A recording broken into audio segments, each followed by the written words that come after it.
Hi, everybody. Welcome to another edition of Talking Elite Fitness. I'm Sean Woodland in the studio with Tommy Marquez. Tommy, how are you? I'm good. Good? I'm quite good, actually. We got Lauren Khalil out in New York. Lauren, how are you?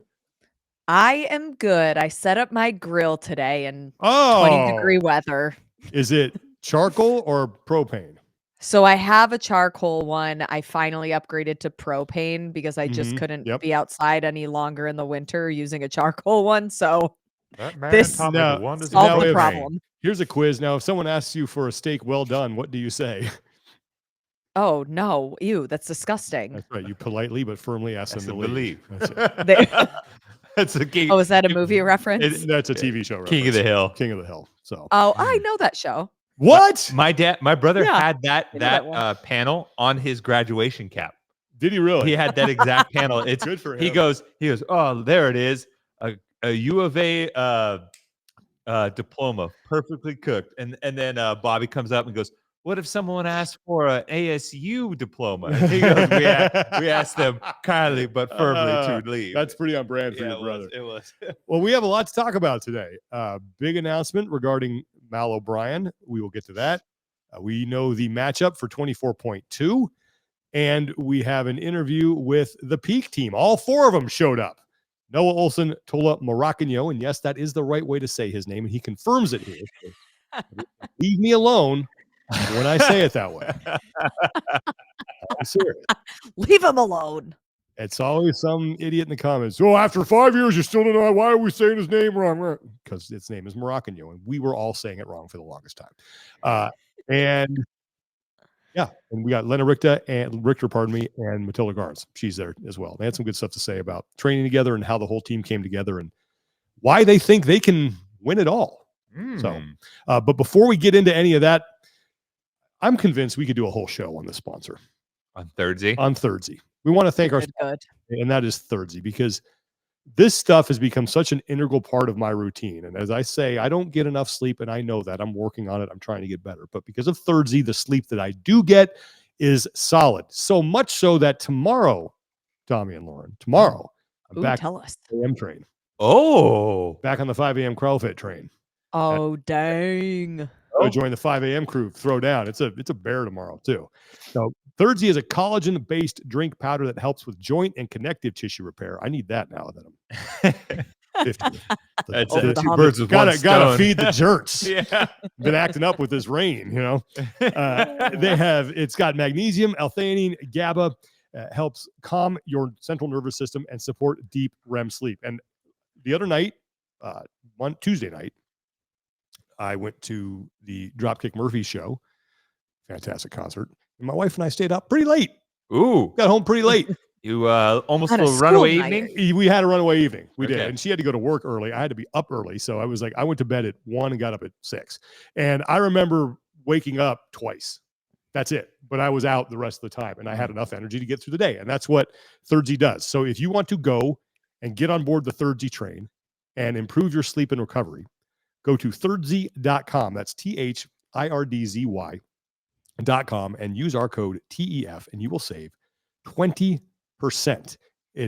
I love just finishing off my night with a nice cold cup of Thursday. It's delicious. Super tasty. Love the strawberry. But two, because my wife and I like to go do activities in Santa Cruz where we have a good friend group. A little trick of the trade is, that if we're out late, once we get home, my wife says she turns into a pile of pudding, and she's like, "You just get me straight to bed." We pack a water bottle with our Third Z mixture. That's there. Smart. Oh, hell yeah! We hit a certain point on the way home, a little landmark, and it's like, all right, crack the Third Z. You get home, right into bed, out like a light. There you go.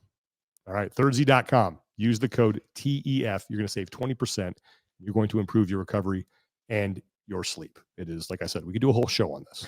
That's how much we love Thursday. It's important good sleep is. It is, man. And like I said, it's made a difference in my life 100%. Let's get to the big story today. And that is that Mal O'Brien, that was one of our questions going into the season. Would she compete? We have the answer to that. She posted on social media.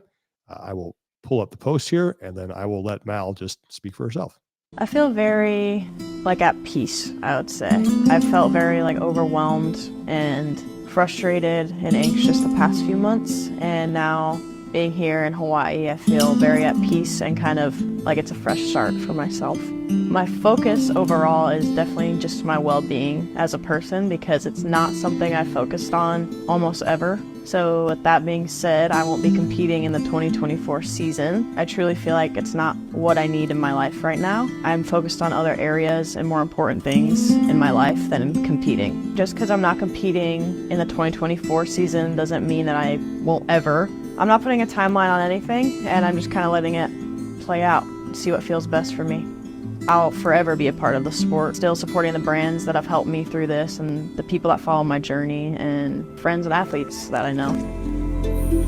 I'll always train in some way. I think it'll forever be a part of me. I love working out and I love training and pushing myself.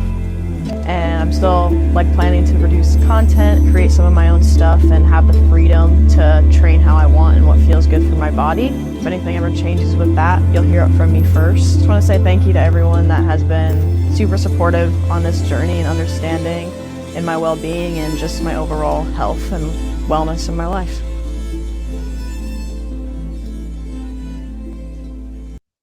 Well, there you have it. Mal O'Brien announcing that she is not going to compete. And you know what? Good for you, Mal. Good for her. I mean, I wish at 50 that I had the maturity that she has at her age, at such a young age. I mean, as a fan, am I disappointed? Yes, because I love watching Mal compete. But I think it's just fantastic that she's willing to say, yeah, this isn't for me right now, and I want to go do my thing, and I want to be happy. Because I think a lot of people in that similar situation would bow to whatever externalities there are pushing her to do this and would do it. Mm-hmm. So I admire the hell out of that she's willing to make that decision. I'm just proud of her as a person, because you can tell that she finally is going to the beat of her own drum, moving out to Hawaii with her boyfriend, doing what fills her cup, like even seeing her out there surfing. And I can only imagine the pressure that she has been feeling, because I know we've all been asking the question, is she competing? Is she not? When I speak to people who were close with her, every time they would say, you know, Mal hasn't made a decision yet, and we don't know when she's going to make a decision. And to me, that's even very telling, that if the urge to say, yes, I am competing isn't there, then it's not. And I hope that this next year is so relaxing for her and rewarding, and she finds a spark with whatever she wants to do. I'm happy she's still going to create content, because just as a fan and as somebody who, you know, wants to support her, I want to see what she's up to. She has a passion to bake, and some of her recipes are really good. Well, and like, you can't help but be excited for her just as on a human level, like a person to person, because there was, and some of it is a testament to how beautifully that little piece was done. But there seemed to be an inner peace, and seemed to be a contentment with where she's at, and just a little bit of extra joy there, and just finally like having that statement out there. And even some of the things she said, like, if there's an update, you'll hear it from me first. Yeah. And that's that. No need to go into anything more. And there's, I don't know, I don't even know what to label it as, but like, I don't know. I see someone that's pursuing something that genuinely makes them happy, or doing something for themselves in that process of self-discovery as a human, especially at a young age. There's something exciting and really cool about that. And you're happy for her. You can't help but be happy for her. Can I make a twisted sort of literal analogy or literary analogy here? Sure. Did you ever read, you read Fellowship of the Ring, right? Mm-hmm. So you know that character, Tom Bombadil? Oh, Tom. Yeah. He's one of the best. He just took the ring and he was like, yeah, and tossed it away. Like, to have the willpower and the focus of purpose to just be like, yeah, all that stuff over there that could pay me a lot of money and I could be really famous, I don't need it. I'm going to go do, like, that's kind of how I feel about her. That is a great analogy. And I love, like, me and my friends had conversations about Tom Bombadil all the time. Left him out of the movies. It was such a good character. And it was, yeah, you know, say what you want about what it represented as far as like contentment and inner peace and all those things that, like, yeah, that's awesome. Lauren's eyes are glazing over. She's like, nerd. Nerds. I need my own horn over here. It's just a nerd horn. Nerd alert every time you guys do this. You need the ogre. Well, you're not even gonna get this one either, but I'll tell you, you need ogre just going nerds. Yep.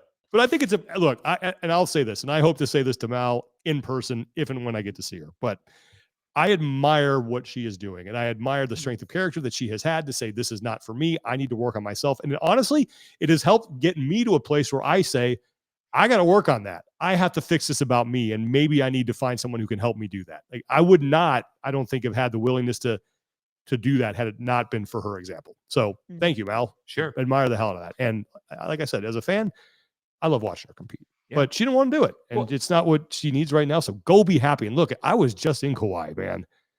That is an amazing You spot. can live there and you can have that simplicity of life and you can enjoy it. Go do it. Well, in a time where I feel like so many people gravitate towards the shiny objects and the quick flash stuff. Sure. It's having the confidence in yourself and self-awareness to go in another direction, and applaud her for that. Well, best of luck to Mal O'Brien, and I hope she gets everything she wants and is happy as hell doing what she's doing. So good for you, Mal.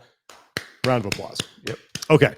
Next thing, bit of news, is that we now know the matchup. We know the matchup for 24.1. We now know the matchup for 24.2. Don't have locations yet, but 24.2, man, that's going to be an interesting little throwdown between the former two-time fittest man on earth, Justin Medeiros, and one Colton Mertens. And I'm hoping that Mertens grows the mullet back so we can mullet on mullet violence. So it looks like, Battle of the Mullets. Random county state fair where they have the mullet competition. Yeah. And, I mean, it'd be a fun matchup too, even just like glancing over like how they stack up. There were 2 of the 4 scored events last year in the Open. They were so close to one another. In 23.2, I guess they were only 2 reps apart from each other. And then in 23.1, they were only 1 rep apart from each other. So there's some aspects of their game and just kind of blasting the doors off of some of these like high capacity things that I think could make for a really exciting matchup. Yeah, and I think people are going to dig that for a lot of different reasons other than just the matchup. And that's all I can say. But it's going to be fun. And Colton's such a fan favorite too. There are going to be some eyeballs on that. Colton's got quite the following, and I love watching that guy compete. Man, he's just full of fire. He's trying to think of the best way to put it, but like he knows when he knows when he's gonna line. He's like, he knows himself really well as an athlete. He knows when he's got a line on an event, and he's unafraid to say it and put it out there. Like, like this is my event. I'm gonna go win it. That's it. Yeah, like, he's really good at calling his shot. Yeah. He's got a little swag to him too. Yeah. And everything he went through from a health standpoint too, to be able to compete. And oh, absolutely. Yeah, great dude. And I'm still waiting on details of the golden barbell has been mentioned. We still don't have more on that. We do not have the matchup for the 3rd and final week, and we don't have locations. I'm guessing locations are going to start trickling out soon. Do we have location of week 1? I don't think so. I don't think it's officially been announced. Okay. Yeah, just the matchups, and that's gonna be fun. We got 4 people, right? Kazan and Raptis and Adler and it's Alexis Raptis, Alex Kazan, Adler and Fikowski. That'll be fun, man. Canadian on Canadian violence. Just be a lot of apologizing and no, you go. A lot of politeness. Yeah, a lot of politeness is going to be out there on the floor, wherever that is going to go down. But that's cool that we know that. Really fast, do you want to do an update? I don't think we did this Tuesday, but an update on the Open announcement. The Open registration numbers that Mike Halpin's been tracking. Oh, yeah. There's some new stuff there. We can do that before we get into our interview. Every week on Thursday, Halpin does his little update on the Open report. He did week 4 now. As I mentioned in the previous 3 weeks, he takes kind of another secondary or maybe even primary focus beyond just the numbers for each article. And this week he talks about some of the unaffiliated, unregistered, and what he calls dearly departed. So affiliates that have since de-affiliated and how that plays into the tracking of numbers. He talks about Lauren's interview with Don Fall and talking about how he set kind of his goal or North Star of where they're going and whether or not this affects it. And draw some, I found some interesting conclusions around, all right, well, how do you kind of wrangle in this this group that's kind of floating out there in the ether, but is very much a part of the community in some aspect, but it's hard to account for. So it's definitely good, a good read. Can I ask a question about that really fast? Because I had Yeah. the bar graph up here on the screen, and you can see the unaffiliated registrations in 2022, and then versus 2023 lagging. But if the overall number is going up, isn't that good because more people are going into affiliates now? No. It is. This is people that are participating in the sport that train at gyms that are unaffiliated. Oh, roger that. Okay. Yep. Okay. Based but on, even then, if yeah. it is going down, you want Yeah. them in affiliate. Okay. Yeah. Sorry, I misunderstood that. But I even then, I don't know if there's like a hard fast line conclusion you can draw here. You could say, yeah, they may not be training an affiliate, but they're training in a gym that more or less definitely identifies as a CrossFit gym just without the label. So they're purveyors of the methodology and they're participating in the sport. I guess it kind of depends on where you fall on that. Well, there's a quote here from Andrew Charlesworth that's up on the screen. He's the affiliate rep for the Midwest. The focus isn't on registrations. It's on affiliate owners having an amazing community event, making a party of it on Friday nights, athletes participating and having fun pushing themselves, and all the owners paying for limited redos in the days to follow. Yeah. That's funny. So get the old 3 p.m. on Monday text. Hey, is the gym open right now? The old Julian Marquez is going to sneak this one in on you. Guys have done most redos. One. I've never done it more than twice. I've done an open workout 3 times before, but which one? 14.1. Wow. So which was 11.1. That was the double unders in them. Yeah, that's something I can. Back in the day when I had nice spry feet and ankles and Achilles and calves. Yep. Well, I'm down here now on the open registration numbers year by year total. So we can we're ahead of where we are right now. The prior 3, which is good. Yep. And one interesting thing to note, the beginning of the open last year was tomorrow. So February 16th. And Mike notes that here. Yeah. Where is it? It's right down here. There's a note that says, the 2023 open registration started on November 17th, 2022. With an incentive from Noble to register before the 31st. Yes. But what I'm saying more importantly is you see how in 2023 towards the bottom, February 13th, 14th, they're adding 12K at a time. Yeah. That is because it was it's like 2 days. Two days before the open announcement. So you get that sense of urgency. But it is starting to, so what is that? 43,000 separated at February 8th between 2022 and 2024. And it looks like just under 39. So 2022 maybe catching up just a little bit because of that spread. But we also have a little bit more time. We have two more weeks. So the increases are staying pretty steady here day by day through this year. So that's good news. Yeah. And again, I still have not signed up. Yep. Got to do that. Got to get on that. Yeah. And if you get your homework done.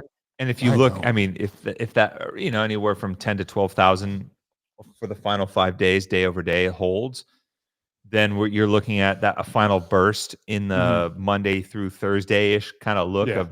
And even after, because they keep it open until the leaderboard closes, right? Yeah. I think you can technically still register until the open's done. You just can't. You just can't do all of it. Yeah. But okay. Well, I think they stopped tracking they've stopped tracking in the past the Monday after the first workout.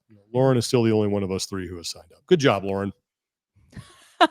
Way to carry the team. It happens every year, guys. Come on. I know, but it's just like it's because I know when the deadline is. I know it doesn't change anything that I'm gonna if I go earlier or later. Like I just get it done. Were you somebody that would wait till the last minute for a project? No, especially in college, I'd get that. Okay, I'd get it done early. You seem like an early person. Yeah, and then I would skate. But this is such a simple thing, And that's which is probably why an argument as to why I should do it. Wait, it hasn't what? So it doesn't carry over into other parts of your life to do I do not. I am not a wait until the last minute type of guy at all. So just all right. Well, thanks to Mike Halpin for doing that, and thanks for the morning chalk up. Yeah, we love that. For putting that on. It's really cool to dive into those numbers, and you can do it in the article. We obviously just top line some things there, but good job, guys. Get signed up. I think fingers crossed, I might actually get to participate in a Friday Night Lights for the first time ever. Really? Yeah, I've never done it. I've never done a Friday Night Lights. How? Because Wait, what? Yeah, because when the Open first started, I was more or less working here, and I didn't go to an affiliate. I just worked out in CrossFit's gym. Yeah, and we just all kind of helped each other out here. So I didn't have an affiliate to go to, and then there was like Friday Night Lights was sort of in its infancy, and I haven't been to I've just been working out at home, so I may be able to take part in at least one. So I'm stoked about that. They're going to do it at NC Fit. Wow, you're gonna have so much fun. I can't wait. I think it'll be a good time. I just do better in that environment. Yeah, Me too. I hate working out in front of other people, man. If I know other people are watching me, I'll never forget as I'm looking right at it, right out there in the parking lot. It was 15. What was the rowing thruster one? 15.5? 15.5, yes. I remember I did that in front of Frederick Agidius and Annie Thorstadter, and it was one of the most humiliating experiences of my life. Okay, but that's so different. I know, but I was just like, I was, just crumbling. I'm like, oh, sorry, you have to watch this. Just hands on my knees the whole time, and they're just like, come on, people can get up, you can do it. I'm like, I really cannot right now. I really appreciate the optimism and your faith in me, but I'm telling you, the body is shut down at this point. It does not want to. No. It's like the Principal Skinner meme is pathetic. Yeah, more or less. They're like, oh, you're so adorable with your open announcement and stuff. So you're open. Yeah, it was. Oh, I did a lot of apologizing when that was over. Okay, next thing we want to get to is Tommy and I got to interview the Peak team. That is what they're going by right now. That name may change. That is the foursome of Noah Ohlsen, Tola Morakinyo, Lena Richter, and Matilde Garnes. And they got all four of them together from Noah's house. We talked to them about how the team came together, what they have learned from their past competitive experiences that they now bring to this collective effort, and why they think this can be the year that they all stand on top of the podium as the team champions at the CrossFit Games. So here's the interview that Tommy and I did with Team Peak. Joining us now, Team Peak, that name, they're workshopping it. So we'll see if it sticks. But it's Lena Richter, Noah Ohlsen, Tola Morakinyo, and Matilde Garnes. How you guys doing today? We're great. Happy to be here. Thank you guys for having us. So Tola, first question to you is, why did you never correct us when we were all butchering your last name? All right. I've been at the games for like a long time now. We've done the name thing every year. So I always say it the way it's supposed to be said, but Morakinyo is really close, and I feel like it's a little nitpicky to like, it's close enough. No one has a really similar name to me, so no big deal. Just too nice a guy. That's what I was going to say. You're way too nice. The argument. Now that we have cleared that up, everybody that always hits me up every time I say his name, Morakinyo, says, oh, you can't say it right now after all these years? That's how you say it. You got it. Okay. All right. First thing, Noah, for you. This is your first foray into the team competition. How has this experience, if it has at all, helped kind of reinvigorate your passion for not only training, but also competing? Man, it has a lot. I have shared this previously, but I think the last couple years of competing individually, I think I've shared this specifically with you guys on the podcast, that I had experienced a little bit of doubt in my ability to win the CrossFit Games as an individual athlete. And for me, that took away a little bit of my purpose in training and competing. And so stepping into the team realm, I have this reinvigorated sense of that being very possible, that I think we can be the 2024 and maybe beyond CrossFit Games champions. So it has me fired up again. I feel like there's a lot of purpose in my training because we're going out there to really try to win. Yeah. And Matilde, my question for you is, you got your introduction at the games level on a team way back in, I believe, 2018. And after 2 individual seasons at the games, why was switching back to the team competition the right decision for you this year? I actually didn't go to the games in 2018. I don't know why people think that. It shows on your profile. Yeah, I think maybe I just started CrossFit back then, and I was training at a gym that had a team, and I think maybe one of my open scores or something helped them. Like I was more like with an alternate alternate maybe. ECH. So I was their alternate without even like knowing. But you were on the team that qualified for the games in 2020. Yeah. But didn't get the opportunity to compete there. Yep. Yeah. So I qualified with the program team in 2020 through these functionals. And for me, I think my dream was always to experience the games as a team. And then suddenly I was good enough to maybe manage to do it individual, but I never got the team experience, which I really, really wanted. It was a big dream, and now being a part of this team was even a bigger dream. So I think it was a great opportunity for me to do team this year, even though I'm going most likely back to individual next year. Yeah. Lena, I'm interested to know why, after all the success you had at Oslo, and I think maybe people figured that you were going to go individual because that just seemed like the thing to do, why you decided to make the decision to move across the Atlantic to a foreign country and make another run at the team competition. Yes, exactly. I think I come from individual sports with gymnastics, and I did not see myself as a team athlete beginning with team. It was kind of like a gateway to get to the games. After the first year, we're like, okay, I'm going to go individual, but then we decided for another year, that's going to be the last one. And then we got second again, and we're like, okay, let's do another year. And we got third. And then this year, I was kind of determined on doing individual, but I also had 3 years on a team. I'm like, okay, I'm actually really good at this. Like, I can do this. I know I have the capabilities to be on the podium 3 years in a row. And yeah, I saw Noah saying, hey, we're looking for girls in like June or something. I think it was before the games. Yeah, it was way yeah. before games. And I just hit him up with a DM and said, okay, I knew the navy blue team was gonna end after last season. And I thought, okay, if I'm not doing individual, I want to be on like a winning team. I'm not gonna do like just a team just to do it. I want to do team to be on the top. And seeing Noah wanting to put together a team, I was like, okay, this is a really good opportunity. We did Madrid. That was awesome. Yep. So yeah, and after that, we used this autumn to just like pick together who is the ultimate team, and I think this is what we found, and I think it is the ultimate team. Be on a winning team. Yeah. It's not just team to do team. No, this is professionalizing the team division. Yeah. And Tola, this is a scenario that you're quite familiar with. I feel like you're the Swiss Army knife of the team competition at this point. Like, whether it's, Iceland or Nashville or now Miami, what is it about this environment? And maybe it's just to chase winning too, but being able to fit in with all these different cast of characters that's particularly attractive to you as an athlete and what kind of suits your skill sets and your fitness. Yeah, first of all, I love competing and I love CrossFit.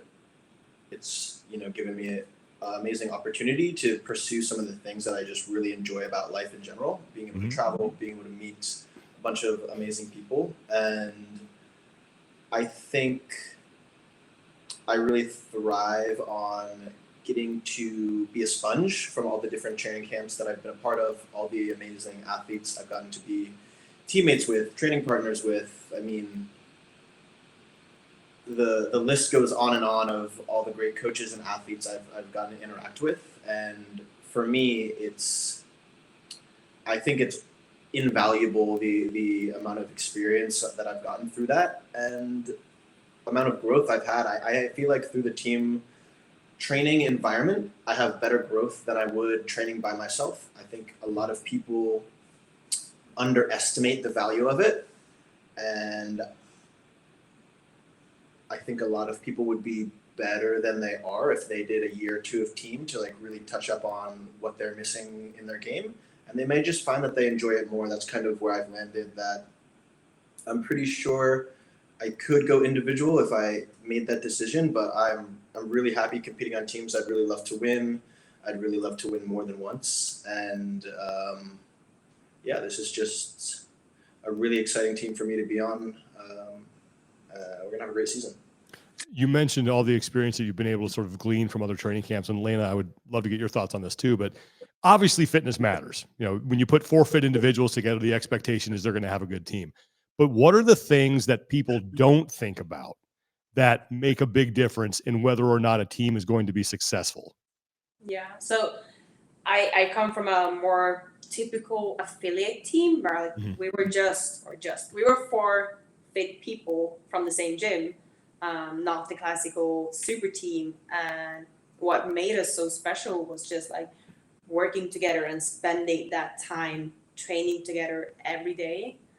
And yeah, we managed to podium 3 times. So I think that has a lot of value, of course. And now mixing those things together, we are a super team, but we also move together. We're doing all our training together. We are putting in that teamwork that me and Tola has a lot of experience with.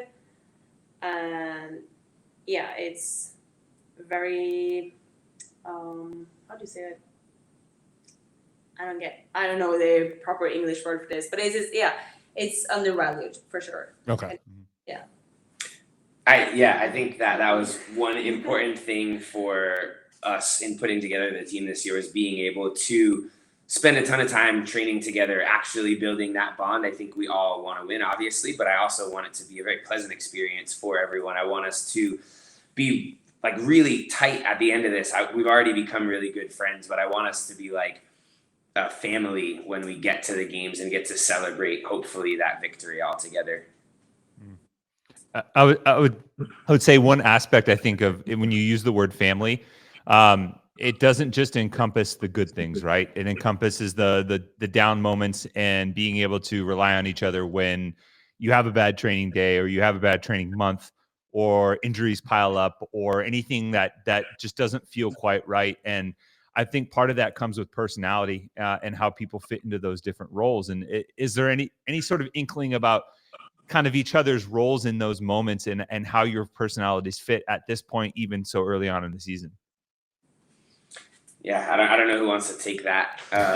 We could touch on it. Yeah, I'll jump in. I think that we are still establishing those roles, although some of them have become pretty evident over the course of the last month in all being here training together. And I think it's a really good balance. It was interesting for me to hear Tola talk about being a sponge, soaking up information from all the other training camps, because I feel like now he's like a sponge that's being wrung out and distributing all of the stuff that he's learned to all of us. He's been a really great coach during our Olympic lifting sessions, contributor to talking about team strategy and stuff. Lena as well.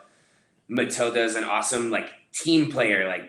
No matter what you ask of her, she's going to do it. You can always count on her. And so I think we're all figuring it out as we go, but so far, so good. This question is for the 2 European athletes. What has been the biggest adjustment for you moving from your home countries to Miami, which is kind of a country unto itself? I got it. This one. Okay. Pounds. Pounds? Yeah. Oh, yeah. Yes. You always just figure out your first starting weight and you put on 10 and 10 pounds. I don't know what I'm lifting. And then when you're done, surprise PR. Yeah. It's nice. I feel I'm stronger in pounds because I don't know what I'm lifting, and I'm like, oh, I have no idea. You guys were talking about the difference in temperature too, making you feel stronger. It's much warmer here, so your warm-up time takes less. Joints are a little less achy than snowy Norway at times. That is something that I feel a lot of the Nordic countries athletes have tried to do. You see it also in Europe, people joining down to Spain and stuff like that. Just it feels nicer with your body, being warm in your joints and seeing the sun. It helps for your mind as well. 3 months of no sun doesn't really help on training. Except Tola loves it in Iceland. But, right. The ice king. Special case.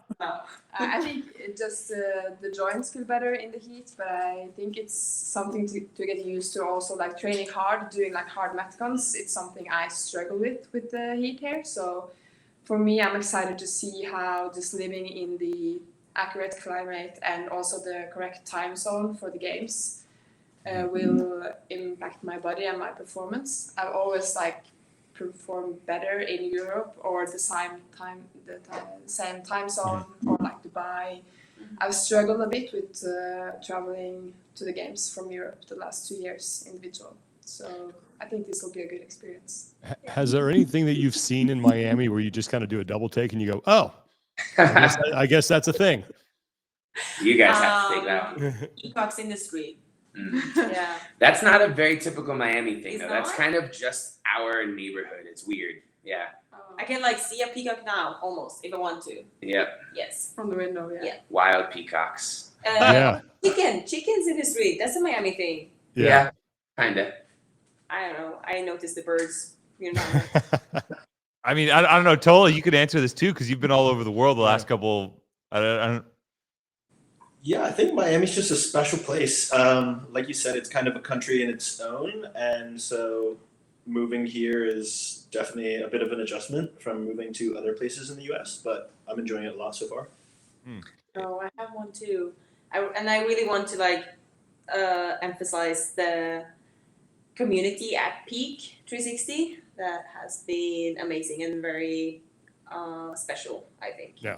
Yeah, it's like no other place I've seen a community like that, and how Guido runs everything and like welcoming both athletes and making sure we feel like just as home, but also having his members and like giving so much back to the members as well. That's special, I think. I have to imagine that's a little nerve-wracking too, particularly for, someone that's coming in, not just from a different affiliate within the United States, but like coming from across the ocean in a different culture, a different region of the world, that there's that feeling out process of, hey, are these people looking at me differently? Am I just this person that's coming in and training in on the side? Like you're not necessarily jumping into classes too. So I have to imagine that's a pretty new experience for both of you guys.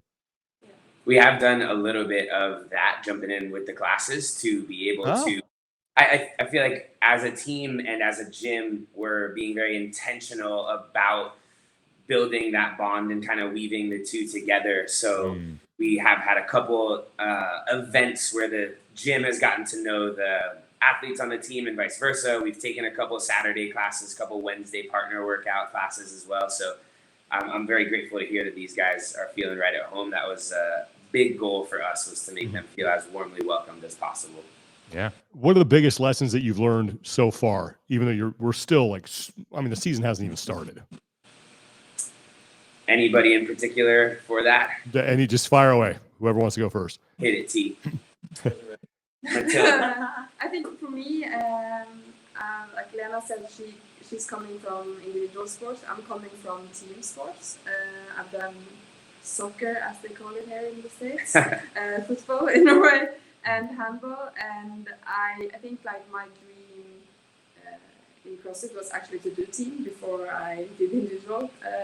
And I've learned that I think I can push even harder in training with especially these teammates.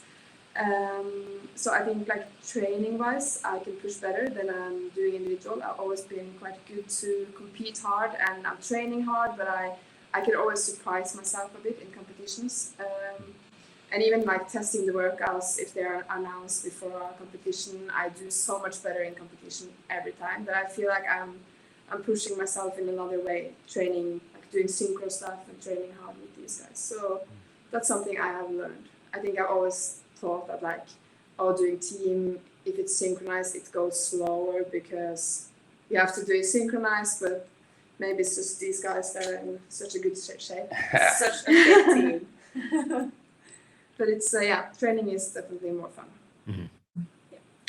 For sure. I think something that I don't know if it's something that I've learned, but something that I've been pleasantly surprised by that she just reminded me of is how quickly we've been able to figure things out. And I don't have a whole lot of context on what being on a team looks like. I imagine that it takes more than one time to pick up the worm and be able to sync up and do something well. And there have been a couple of movements where untested, we've just kind of on the fly been able to figure it out really well together. And so that's encouraging for me And these guys have reassured me, Lena and Tola, who have been on teams before, that like, yeah, this isn't usually how good people are right away. So feels like we're in a good spot. Nice. One question I had for Tola is just from Noah's feedback and some of the feedback that I saw talking to you guys at Wadapalooza alongside Chandler. It seems like, and then this may not be the case, but it seems like maybe in the last year or two, you've kind of evolved into more of a leadership role on the team side of things, at least when working with people like Noah or Chandler who aren't as familiar on the team side. And even just from what Noah said here, it seems like you've become kind of a natural leader in that through your experience. Is that something you're used to? Is that something aside that we just haven't seen, or is this something relatively new? I would say it just every team is going to be a bit different, and you have to adapt to what your team needs. I would say that like 2 years ago, even on my team with Annie, like I would say I had a leadership role, but in a different way. It was more on the floor and less like to the public. Mm-hmm. But in my previous teams, all of my teams out of Invictus Boston, I would say in that time I was more kind of in that coach captain-ish role. So I'm pretty used to it. But I think more so now on the logistics side of what it takes to streamline all the things that a team needs to do, especially early in the season, to prepare to have a strong season in general. I think I've gotten better at communicating those things and helping my teammates see the importance of some of the like logistics things, schedule things, and just try to keep everyone happy and healthy. When you see, because you guys were kind of the first super team to sort of jump into the ring here. When you see that team from Australia and that team from Sweden and all these kind of other heavy hitters starting to come together, what does that do to either your attitude or how you approach training in the gym? Can I take this one? Please, yeah. For me, I find it super exciting. I think that the team division has been growing steadily, but I think there's a big way to professionalize it that hasn't been taken advantage of. And I think having really strong teams is only going to grow the sport more. I'm on the kind of side of like, I would love to have 10 to 20 really, really good teams at the games. I think it would be more fun for everyone competing and watching, and the more competitive, the better, in my opinion. When this will be the last kind of serious question. When you get to Madison, I've always talking to athletes, they've always said it's how you manage that time. Well, it's Fort Worth now, but when you get to the games, how you manage the time, not only when you're away from the venue, but when you're at the venue between events and things like that. You've all been there. What are the biggest lessons and the most important things that you try to keep in mind when you are at a competition and you know that you have to be on the floor at a certain time and you have to be at your peak ability? What have you learned about how to best prepare yourself to be as successful as possible in that setting? In the team regard, or just in general? In general, I think. Competitive athlete. Yeah, I think in general. I think that what we're doing now in training with trying to be as timely as possible, that's been a little bit of an adjustment for me, but all the things that we do in training are getting us prepared for those moments when we have to step into the competition. Like if we're used to being there at a certain time and we can all trust that we're going to be there at the right times, that's going to help us feel better once we get there. I know that's not exactly the question that you asked. So I think that with 10 years of experience of competing, there's not one or two things that I think I'd be able to pull out of a hat right now and give as secrets, but I'm hopeful that the things that all of us have learned over I think we did the math the other day, it's 22 games qualifications that we'll be able to utilize that experience on game day and on game weeks to be as sharp and prepared as possible. And we get to test it a couple times along the way, and then hopefully by the time the games roll around, we're well-oiled machine. Ladies? No, nothing to add on that. I agree, and I think how we're doing training right now, and that we are training every day. I just can't emphasize that enough, because it's going to benefit us a lot when we get to the games. It's not going to be like any other super teams. We're going to be so professional in the way that we do stuff right now. And yeah, I don't know.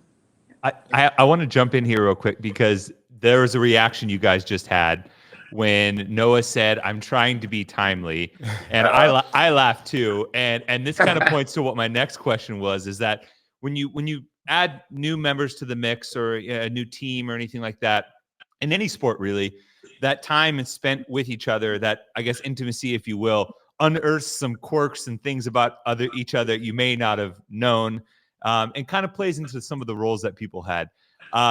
I feel like in every team, there's always the person that, like, 1 minute before you're supposed to be ready is like turning up with bags and half dressed and everything like that, and then somehow crushes it. But is there anything like that you've kind of discovered about each other, whether it's like, Noah's got to have his nighttime skin routine or anything like that, that is kind of added to your guys' bonding? Well, there's a thing called Miami time, apparently. And we're not used to Miami time. I feel like we're getting way, way better. I don't know. You guys don't have the experience of me in training before, but because I was training by myself or a training partner, I'd be like, roughly 10:30. And if I got there at 10:45, 11, it didn't really matter. But now it's like, hey, we're going to be there at 9. I'm getting there at like 9:02. So it's like, all right, we're dialing it in. Getting closer to one for sure quirk that I think everybody would agree on, including himself. Tola is like on it when he needs to eat. I need to be done hard cap at 12 o'clock because daddy's got to go get some lunch in him. So we're all more timely, so Tola doesn't get hangry. That's how he's so strong. It's true. Yeah. Well fueled. Yes. That's fair. I lied. I do have one more question. It's pretty simple, and you can all weigh in on it. Why do you think you can win the whole thing? Was it for me? Any of you. All of you. You can all answer it. We'll go one by one. One by one. Why do I think we can win it? Yeah, because we have all, like, the 22 game, like, we have so much experience. We have so much podium experience. I think we all know what it takes, and we all want that. Like, it's not like, oh, can I maybe? Like, we know. And that's gonna really, fuel us into the top of that podium. I think the motivation to win, to touch on that, is very strong. And I think that's the reason why this team is what it is. I think Lena wouldn't have done team this year unless it was to be on a winning team. I don't think Tola would have gone team unless it was with a winning team. Matilde wouldn't have made the shift from individual, which she still has a lot of promise in, to team unless it was to win. And my goal as I transitioned from individual to team was to try to put together a winning team. So all of us have a very strong desire to win. And on top of that, I think the fact that we are training together every day, all season, we're building a really strong bond, figuring out how to work well together and sync up. I feel very, very confident that we should, at the right time, have the capacity to be champions. I would agree. I think if you follow sports in any capacity, you know that anything can happen on any given day. And I think when you're preparing a team for, for us, it's one event, 4 days, you have to be as perfect as you can. It's about putting together a team that you think is going to be most likely to be able to have 4 individuals put together 4 great performances across 4 days. It's a really hard thing to do. And we've been very close, but just haven't quite been able to hammer it home yet. And I think this team is really special, and we're going to have a great opportunity to do that. Mm-hmm. I agree. Yeah, I agree. And I think, like, often you can see those super teams, as you call it, like with great names and great individual performances. Like, people will expect so much, and I think the good thing about us is we have actually, like, we're going all in. Everyone, we moved across the country or across the world to be all in for the team, and we're training together every day. So it's not just like 4 good individual athletes. It's also like the best team, and our communication is great. Yeah. Oh, I just realized something we haven't talked about is just we are all 4 of us very good all-rounders. Like there's not big weaknesses. Yeah. And also thinking of if you are a big name individually, you can have like a specialty, you know, like you can be the one lifter, the one endurance runner, swimmer, you know, and you place well because you have those few like gymnastic wins or whatever. But on a team, that's not going to work. You can't have any holes, and it's not good enough to be just a good gymnast, you know? Like you need to be good in everything and across the board, and we still have stuff to work on, all 4 of us, and that's what we're going to do, but all 4 of us are pretty good all-rounders. Yeah. And we're still going to hit some home runs on top of that. Yeah. All right. Well, Team Peak, thank you so much for taking the time. Really appreciate it. I hope we're not cutting into Tola's eating time. Yep. No, we ate before. We're all good. We played awesome on that. Well, really looking forward to watching you compete this season, and excited to see you, hit some home runs along the way. Thank you guys so much. Thank you. But always a pleasure talking to Noah Ohlsen and company. Noah is just a nice guy. He always brings. Have you ever caught? I've seen him one time in a bad mood, but even when I spoke to him, he was super nice. I don't know. I'm trying to picture him like really flustered and yelling. No. And I can't. I feel like his either. angry still has half a smile. I make that 2 times I've seen him when he was upset. Once was after the 2015 sandbag move where he dumped his wheelbarrow. Remember that? And he fell away in the back. And he was like, just made a mistake. And it's all right. Got more. He was still upbeat. And then the other time was at Wadapalooza 2 years ago, maybe, where he was the overhead squat. Yeah, where he was pretty upset. And then even I saw him and he was still like super nice, super upbeat. So I think that's going to be a good team, man. I think so too. I'm surprised. I guess I shouldn't be, but Lena not staying at Oslo, because we were talking about this earlier. I feel like Oslo is kind of European Alabama. They just reload every year. They just got a bunch of talented people sitting around. Right. All right. You're up. Hey, look, you're on the podium. Good job. Yeah. I mean, they did that same thing with their own like with their lead team, right? Like when Nikolai came in and they added him to the mix, and then they put multiple teams at the games, and then you look at European semifinals, you're like, there's like 5 Oslo teams here. And I mean, there's state-sponsored funding for it now because it's functional fitness is recognized. So there's a great opportunity, but also, hey, maybe like I guess there's also something to be said to where like, hey, she's done the Oslo Fit Factory for a couple of years, and then I mean they're still being coached by Joachim from Krieger, and that's the same person that like led their team last year.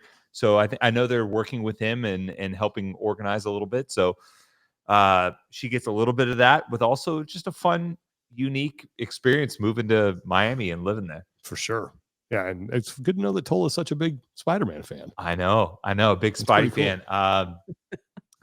I'll be honest, if they want a live action Miles Morales, like as an adult, central casting right there. I mean, central casting. Tola right there. He walks in, they're like, all right, why do you think you can play Spider-Man? And he just like grabs a barbell and snatches 300. Any more questions? Pops the top. Like, speak up. Yeah, I don't need any special effects to walk on my hands. Yep. So the team division is getting exciting. I feel like there's going to be a lot of parity, especially with some of these other super teams that are forming. And season hadn't even started yet. I know. So, Lauren, what do you got going this weekend? Ooh, this weekend I got to do my taxes. Oh, I got to do that too. Yep. I know. I keep putting it off, and I got to at least start it. Yeah, I've kind of started it. I've kind of gotten some stuff organized. Like I made folders on my computer and all that good stuff. So yeah, maybe that's as far as I'll get this weekend. I hate it. It's not fun. What are you guys doing? Something more fun than taxes? I think I'm going to go to my son's ice skating lesson that he has on Saturday, and then I might end up going to see my mom in Sacramento, check on her. Yeah, I don't know. That's it. It's pretty quiet, Home Bed Bath and Beyond, Home Depot. I don't know if we'll have time. We'll see. Okay, I'll do one. I'll do one. I'll do one. He's gonna do one. I'll do one. Yep. It's so good. Load it up again. Oh man, do you know what that's from, Lauren? No. I had hope there. Your face said I might know it. That's from Old School. I have seen Old School. Okay. Partial Yep. credit. I just partial don't. credit. I don't memorize the lines. You're missing out. That's half the fun. I know. Yeah. I'm sorry. Yeah. Yeah, I'm trying to think. Well, I think we're gonna go celebrate one of my buddies who got accepted to Fire Academy. Nice. Or got hired on by congrats. got hired on by a department. So he has to do their Fire Academy. It's been. You know what I am going to be doing? Oh, taking Thirdsy. Oh, hell yeah. Yeah. Big thanks to them again for sponsoring this show. Thirdsy.com. THIRDZY.com. The code is TEF. You'll save 20%. Also, if you're watching this, just scan that QR code that's right up there. Take you right there. 20%. Bam. Bam. Better sleep, better recovery. Set up a subscription. Don't have to worry about it. They'll ship it to you each month. Good to go. Okay. That's going to do it for today. Thanks for listening. Thanks for watching, everybody. We are we're 2 weeks now. 2 weeks out. 2 weeks out of the Open. Tommy, you'll be my accountability buddy. We'll see who signs up first. Oh yeah, come on. If one quick note, if you haven't already, I think CrossFit is starting to set out the hopper. Oh yeah, again. I was going to mention that the hopper email is coming back out. So Yep. a lot of good info on that, especially if you're someone who has designs on competing, because there's information in there that you're going to want to read to make sure that you submit everything correctly and don't cross all your T's and dot all your lowercase J's. Okay. That's it. Thanks, everybody. Have a great weekend. For Tommy Marquez and Lauren Khalil, I'm Sean Woodland. Take care of each other. Be better, and we will talk to you